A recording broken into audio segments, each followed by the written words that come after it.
concern are allergies. Yes. I mean, a lot of kids are not just allergic to pollen in the air and stuff like this, but they're allergic to some of their foods that they eat, natural foods.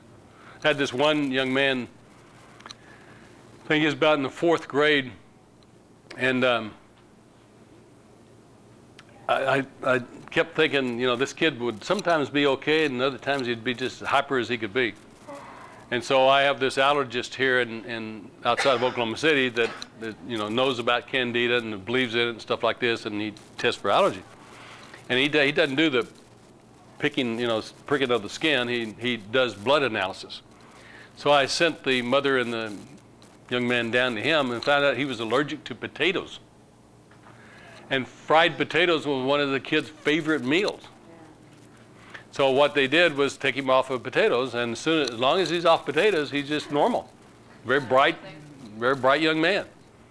I talked to the mother about 2 to 3 years after that, and she said, you know, it's just amazing. He said he can be just as cool as he can be, does really well in school, but he goes down to, you know, eat lunch in the school cafeteria, and so they'll have French fries, and he won't get any himself, but he'll sit there and he has these buddies around him with all these French fries, and said he just can't help it. He'll reach over and eat, you know, 2 or 3 of the French fries, and then the teacher calls me that afternoon saying he's off the wall, so come get him, so we can't control him. And just that small amount of that food drives him away. So just be sensitive to that, because, you know, what are they ingesting? A lot of times I will ask parents that bring their child in that has ADD, I said, tell me about their diet. Tell me about what's their normal breakfast, what's their normal lunch, you know, what do they eat for snacks?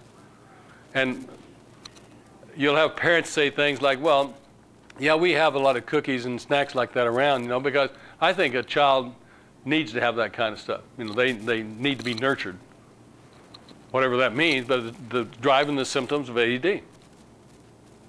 Somebody had their hand up. Yes, Donna. Just 3 things. I wanted to thank you for the comment about the vaccine. And if anyone wants a website, www.909shot.com. So it's www.909shock? S-H-O-T, shot. Oh, S-H-O-T, shot. 909shot, S-H-O-T.com? Yeah. Okay. But yeah, you don't. Is it 9 like a number 9? Yes, number 9, number 0, number 9. Well, so it's S-H-O-T. so it's 909shot.com. Okay. Thank you. There's also some links on Mothering website, mothering.com, that they have links to research. Okay. There's a physicians group that's calling for a moratorium on the vaccination. There's a conflict of interest, but I wanted to ask you, the physicians group that deals with the food, and just on that note, there's a commercial on TV, I almost taped it this morning, with the camera's inside the basket with this little kid, and the mother's driving around, all these things are being plopped in, and the commercial is about this Life, it's a new cereal called Life, and when you look at all the stuff that's in there, it's all of the processed, you know, the cookies and the candies and the crackers, and so it's a perfect example of what the diet is of most people. Right. Do you know the physician group name? Do you know? No, I don't. Yes. I have kind of a theory with attention deficit if I've observed kids and my own family in particular. And I feel like in some ways there is a physiological, genetic type, possibly connection there with some people who are exposed to these things, because there are people that are exposed to these things and do not exhibit attention deficit. So it's kind of like if you're already there, sort of, you already have that genetic or whatever it may be. And all you have is an episode of some kind that will push you over the edge, as opposed to people who are bipolar or have, you know, different types of things. Our chemical makeup is different. And I've noticed working in the schools that a lot of the at-risk kids that I work with, they'll be eating, I mean, they eat pop and chips for breakfast. Well. And of course we address the diet with the kids and with their parents, but there's other kids, straight-A students, that do not have attention deficit. A good majority of these kids are still eating pop and chips. And lunch, they don't eat lunch. They skip their lunches and things like that. And I heard of a principal that actually took all that junk out of his school, and all he had was fruit. He fed the kids bananas and things like that in the morning. And when we do testing, we try to make sure the kids have bananas and things like that before they do their ACT testing. So, you know, there's that theory that people came over to the United States, all of them were attention deficit, and that it was the reason they did it was because they were impulsive, and so it's like, why are we so hyper in the United States, you know, that we're all sort of that way, and it's another type of normal. And so, anyway, that's for what it's worth.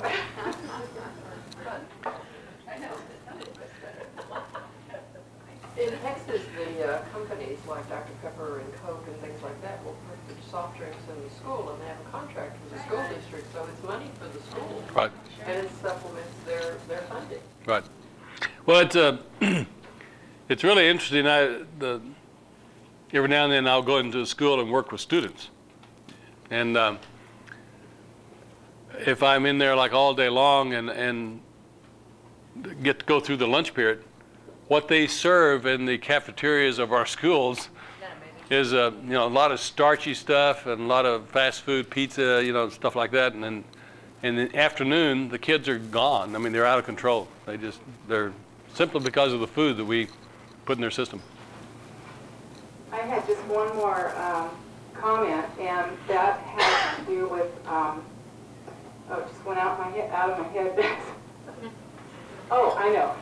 In 8th grade, I don't know if a lot of you are familiar with the 7th, 8th grade age. If you think about it, the hormonal changes that happen, I call the 8th graders temporarily attention deficit. I mean, all of a sudden it'll surface with all this stuff. But I'll go back to 1st and 2nd grade, and if they did not have those symptoms in 1st and 2nd grade, I do not believe that they're truly attention deficit, so to speak. So we just address that. But, you know, you'll see these kids all the time because they're disorganized, they don't turn their homework in, you know, they lose their motivation, they avoid the pain of having to do all this stuff. And when they hit 9th or high school, it just levels out. So there's something going on with the research. They found the frontal lobe is shut down during that period, and all the activity is aiming toward the physical growth and all the other stuff. And the socialization, they're supposed to be socializing in 8th grade, not doing homework. So, and at that age level, there's a lot of hormone stuff going on too, big time. Now, so any questions about these? Now, to me, see, I don't even want to dwell on the fact that if somebody has a label of ADD or not. I wanted to use my NLP skills to say, okay, what's causing this? And so I look for any of this that's going on. You know, I may check the diet, I may check, see if they have any symptoms of ADD, you know, those types of things. I find that not knowing how to deal with school, if you think of it at the logical levels, a lot of times the environment of the school system itself generates the behaviors of NLD because that's very stressful for them. And we're going to talk some more about that here in a minute. So this kind of gives you a smorgasbord, if you will. This gives you a way to sit there and say, okay, what's going on that allows me to help them? And if you find out that it's just that they don't know how to learn, you have the tools to teach them how to learn. You know, if they have past trauma in their life, then those of you that you know how to send them to somebody that knows how to deal with trauma, or if you have NLP skills, you know how to deal with that trauma, or with the EFT. So to me, this is much more precise in the sense that this gives me a way to think about what do I need to do to help them. And in my experience, if you figure out what's causing the symptoms of ADD and you relieve them of that cause, the symptoms go away. Pure and simple. Now, what I'd like to do is put you into another experience. So we're going to do a little exercise here. Here's what I want you to do first. I want you to get out a piece of paper. Doesn't have to be a big piece of paper, or, you know, just a piece of paper. And I want you to write down on that piece of paper 10 words. I want the words to be either nouns or verbs. So it can be Like, for example, it might be, just off the top of my head, you can't use my words, for example. Chair. Dog. Run. Swim. Talk. Sing. So you write down 10 words, again, that are of objects or activities. Do what? Do what? They can be mixed. Mixed? Yeah. Sure, yeah, mix them up.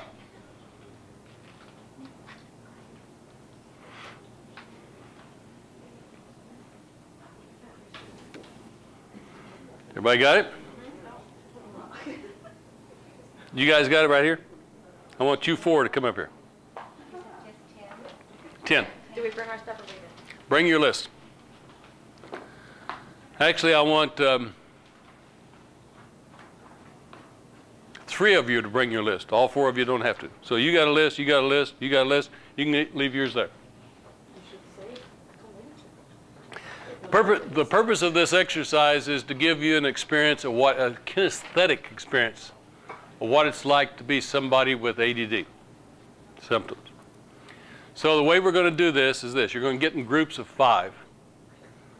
Can be 6 if we have an extra one, but 5.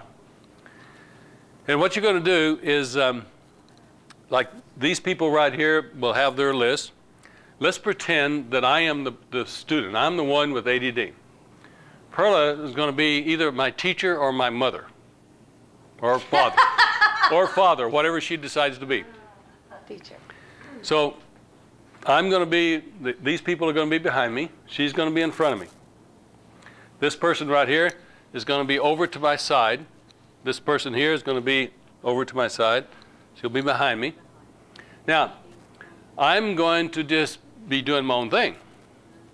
Presumably, I'm not doing well in school. So my mom is going to do one of 2 things. She's going to either encourage me, nurture me, say, oh, come on, I love you so much. You have so much potential. I know you can do it. And you just the greatest person in the world. And I want her closer, really, really being the loving, sweet mother that everybody wants to have. Now, while she's doing this, these people are going to be doing the following. Step in there for a minute. I'll switch roles. We're going to be doing this.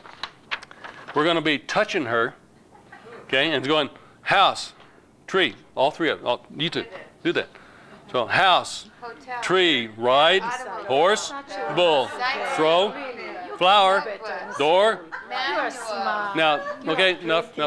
Now, Lisa's supposed to remember as many of the stuff. The academic task is what we 3 will be doing, okay? She's supposed to remember as many of the words that we give her as possible. I have a $100 bill in my pocket for the one of you. No, it's not true. Some of us can almost do that, Don. You don't want to go there. Right.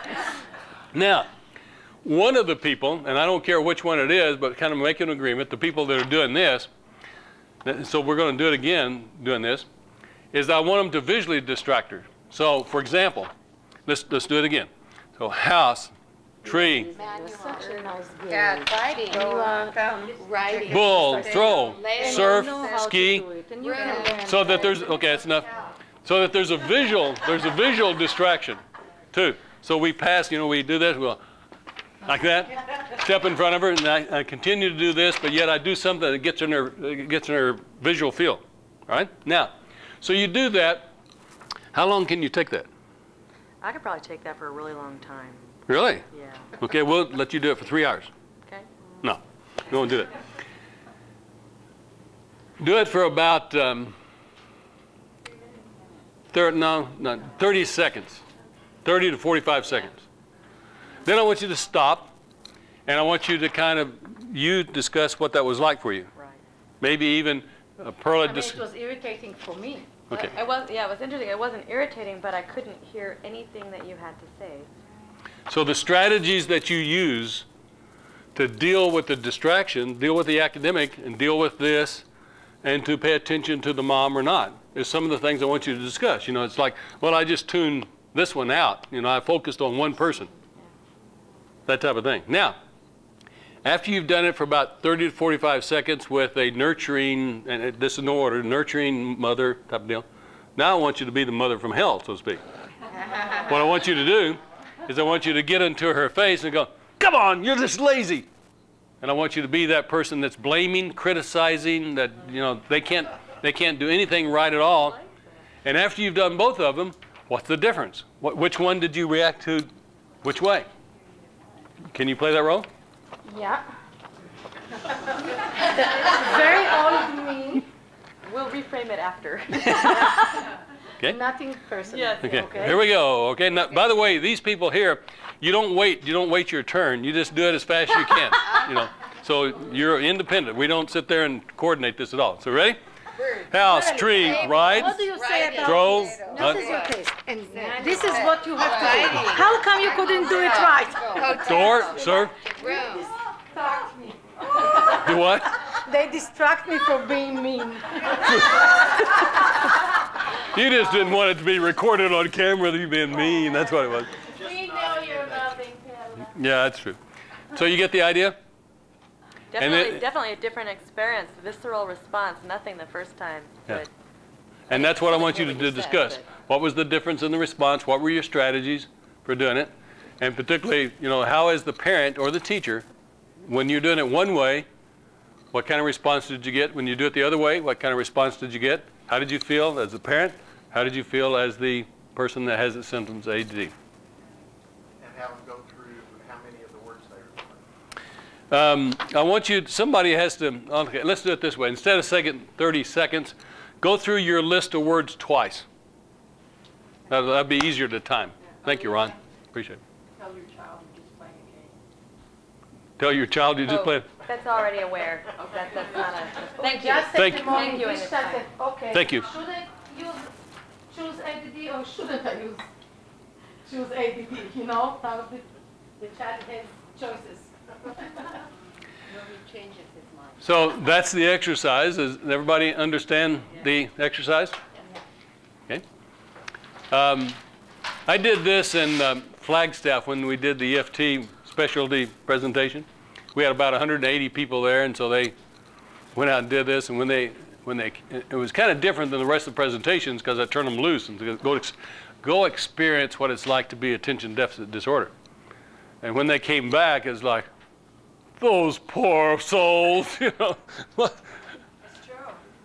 So this is a way for you to empathize with the people that you treat that has attention deficit disorder, because this is their everyday, every minute experience Which is different of what's than going on. Just saying, do it for 3 hours. Well, that's no fun. It's an end. Right. I That's have true. the coping skills for that, but to not have a, To not have any relief at all. that's another story. Just imagine that. What if this went on always in your life? I mean, from minute to minute, from hour to hour, from day to day, from week to week. This was your experience of life. What kind of beliefs would you adapt? What kind of capabilities would you have? What kind of a person would you become? So, groups of 5. Go for it. Find yourself some space. This is loud, so, you know, pick your space wisely. Actually, the lobby's probably helpful.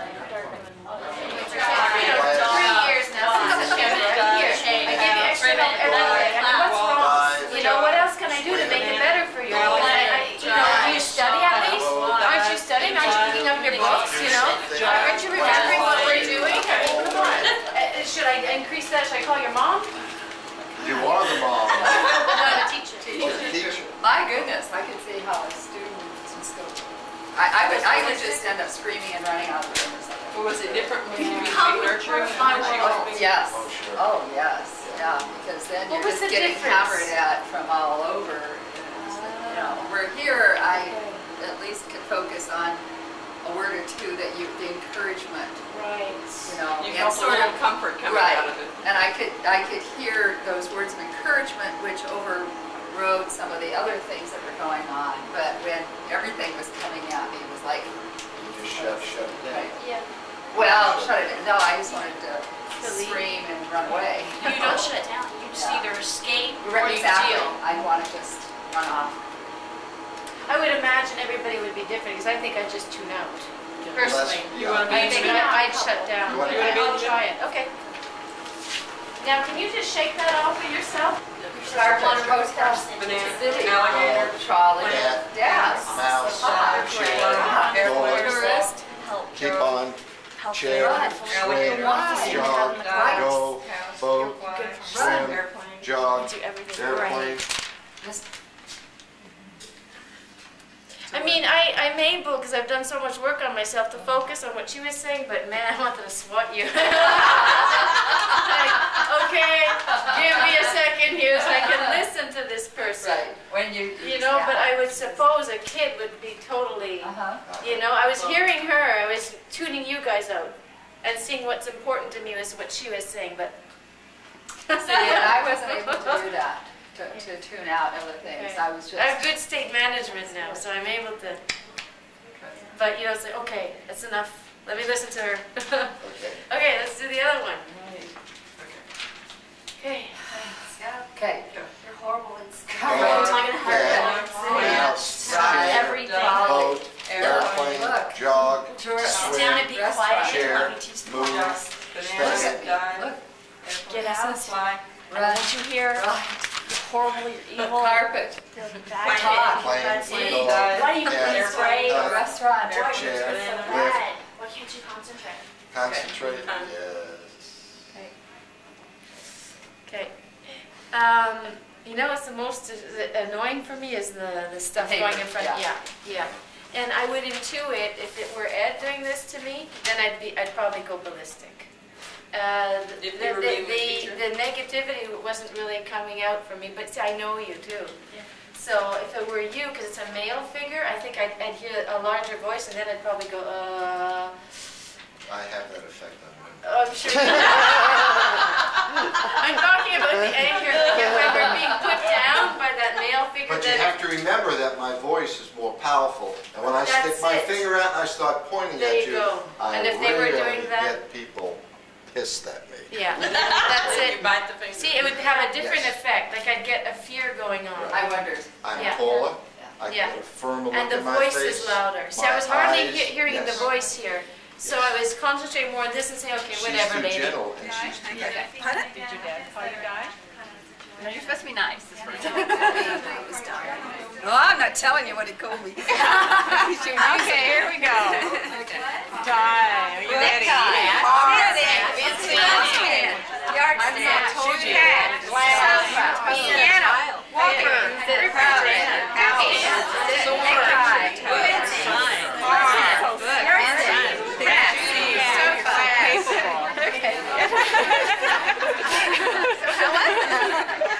it's fine. No, it's nice you think I'm so capable. Well, it's true. I just never told you. Oh, thanks, Dad. You're welcome, dear. Okay, now I'm going to be the mean one. Mean Di. Okay. Are you ready? Di, I can't believe that you are so stupid. Can't you think? What is wrong with you? Ever since you were little, you've always just acted like you don't know what's happening. Where is your brain? I'm disgusted with you. She's like, so? It's really good. She's good. And I cried. Yeah. That was good. Yeah, you could really tell the difference between you tended not to hear the voices and you were focusing on when the negative person was there. You were sort of like... You were more focusing on the negative. Well, I really wanted to melt into them because their stuff was nurturing. I wanted to get away from your voice, sort of to melt into them because they weren't any threat or anything.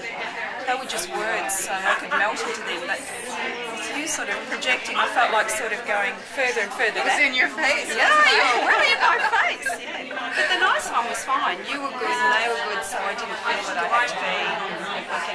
But the things in front of your face, like, kept breaking your state, and you thought, no, I want to be back there. Stop it. I want to be back there. But I was almost pleased when you did it when she was being negative. I was almost pleased that you were breaking the state because, go there.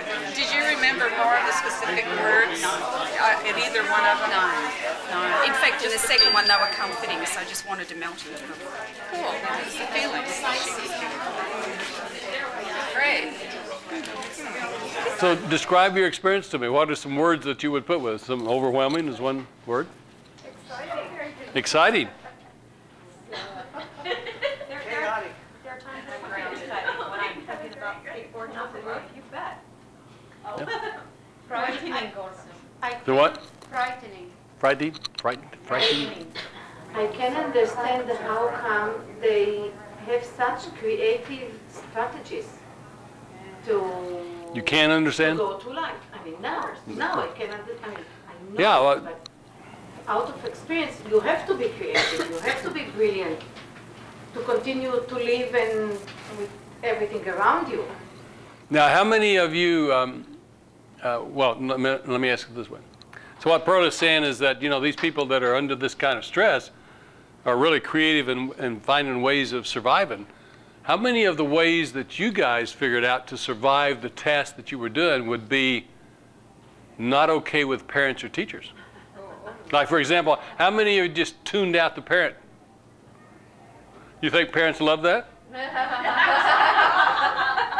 And how many people that are parents that have children that have been diagnosed with ADD talk about the fact that they don't listen to me? I mean, that's one of their chief complaints. My child doesn't listen to me. They won't listen. They forget everything I say. It's more than that. It's like everything for me was blending together to make it quiet or in the background. I had to blend everything, and then I couldn't hear anything. So when you said you blended everything, what does that mean?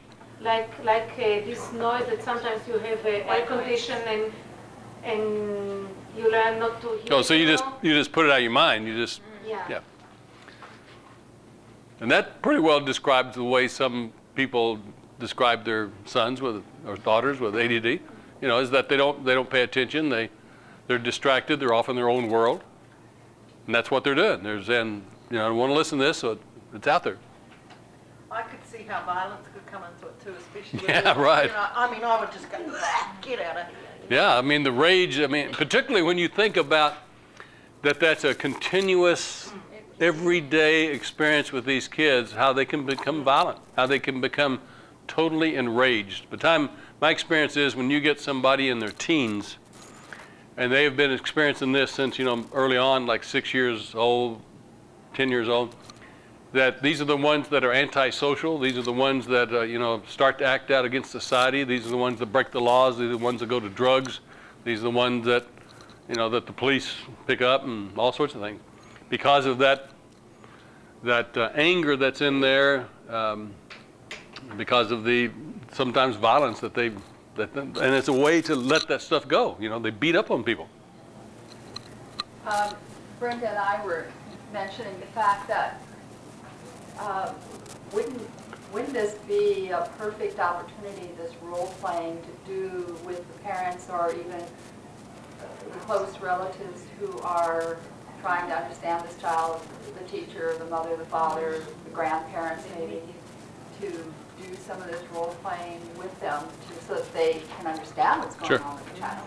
No, I recommend to you that if you're doing any workshops on ADD, and which I would assume that you would do, this is when I do a workshop about dealing with ADD at a local boutique. And one of the things that I do in that workshop is I let them do this experience. And it always, well, I don't know, Sandy or Christian may want to comment on this, but it always is a mind-boggling thing. Particularly if the parent doesn't have ADD. I mean, the parent goes, my God, no wonder they do what they do, type of thing. Doc. I've had a really unusual experience with that. And this would be like the fourth time that I've done this. And everybody before has always picked my mother to be the best person. And in my life she was. My dad was a real supportive person to me, and we got on, like we had this energy thing between us that we just knew each other. And Robin picked my dad to do that. Now, I'd never had a real reaction to that before, but this time I did. Because hearing my dad giving me real negatives never happened in my life. And to experience that was really unusual.